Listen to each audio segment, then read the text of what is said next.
What's poppin' party people? Today on System Shock, we're continuing our exploration of Pathfinder First Edition with one of the basic parts of combat, Initiative.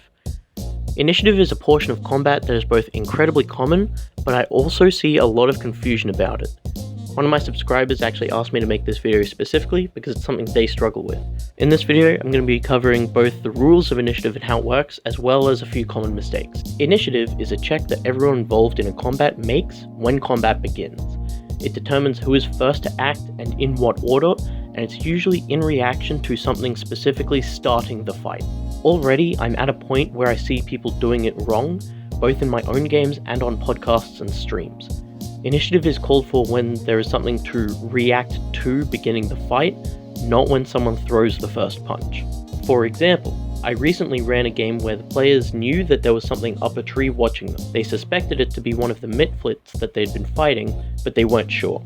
The Mitflit in the tree had been up there to set up an ambush for the players and rolled low enough on its stealth to alert the players to its presence, but not to specifically reveal itself. The party sorcerer, believing it probably was the Mitflit, decided to cast Burning Hands on the tree, triggering initiative. What happened was everyone then rolled initiative, and the Mitflit got a higher initiative score than the sorcerer, allowing it to react before the spell went off. Many tables would allow the sorcerer's spell to go off before the initiative began, but there's a big problem with this. That would mean that whoever decides they want to do something and then say it first, gets to do their extra thing first, when in the narrative of the game, we already have a way to decide this. The initiative roll. To summarize that little aside, initiative checks are essentially reaction time checks. So if someone rolls higher than you, they react faster than you. This means they might react to something you're about to do before you do it. What the?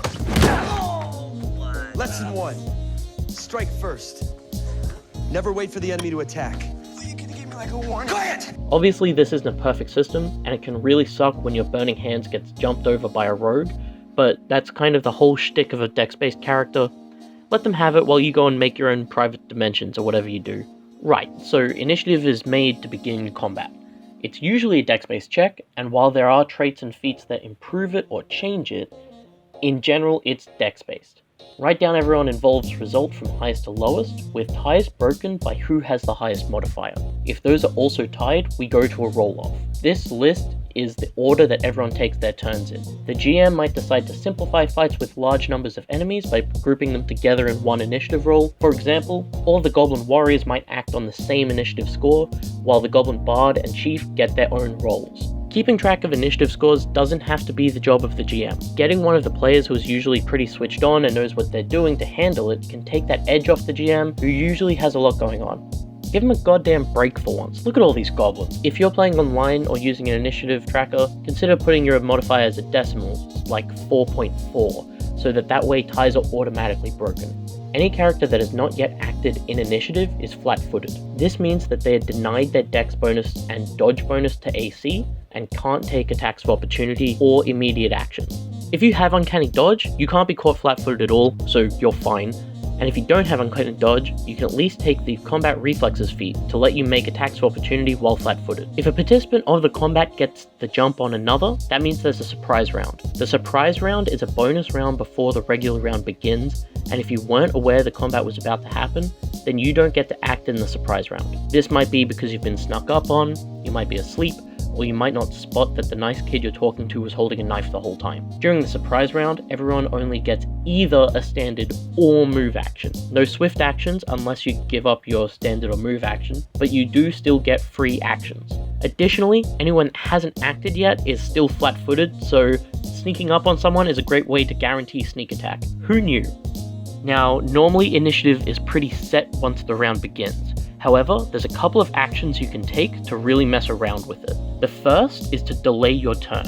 This does just that. You don't take your turn at all, nothing triggers at the start of your turn, and after each turn, you can declare that you'd like to act now. You then take your turn, and for the rest of the combat, you act in the same position. When you first delay, that happens after start of turn triggers. So that means that if you have a bleed effect on you, that goes off before you choose to delay. This means that if you start taking bleed damage, you can't just delay your turn until after the cleric let them heal you, and then not have to worry about it at all. You still take that first bleed trigger. For example, let's say that the Goblin Chief got a higher initiative than his Bard, but not by much. Just like when I'm working out and I wait a full 30 seconds before beginning a set just because I'm waiting for the drop, the Goblin Chief wants to wait for the Bard to begin his performance before he attacks, to get that sweet +1 to hit and damage.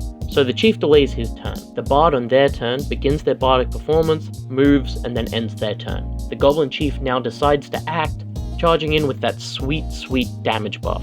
For the rest of the combat, their initiative is now after the Bard. If you choose to delay, and then the turn order comes back around to your original initiative count, congratulations! You've completely wasted your turn.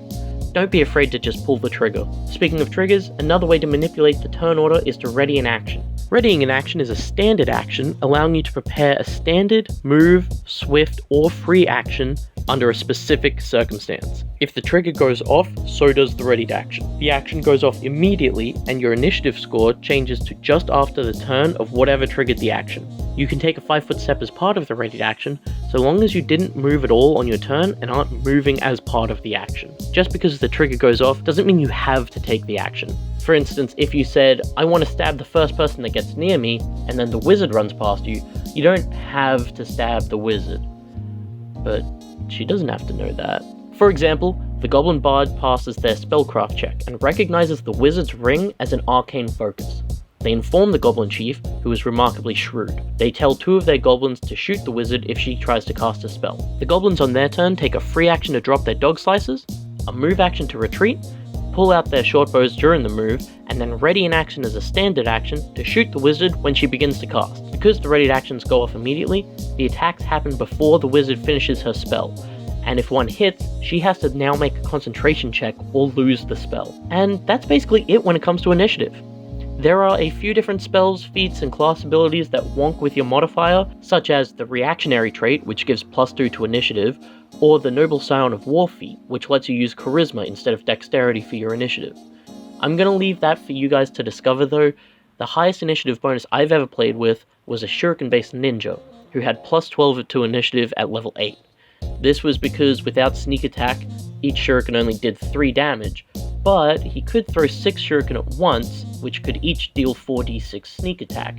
So if they were flat-footed, because he went before them, he could potentially get 24d6 plus 18 damage. But only if he went first, and only if he completely set it up. I think I did it exactly once in a whole book of an adventure path before he died. Fun build, kind of situational. So that's it for this video. Cheers for watching. If you've made it this far, drop us a like and a subscribe. Mostly because I'm trying to upload every Friday, but I might not keep that schedule as I'm only doing this as a hobby, just so that you know when the next one comes out. Both of the videos I've done so far in this series have been Pathfinder First Edition, but I do want to bounce around to other systems. I'm thinking of either doing an Unknown Armies 3 Session 0 guide, or how to make a Traveler character, just to really spotlight a couple of incredible systems that really don't get enough love. So, yeah.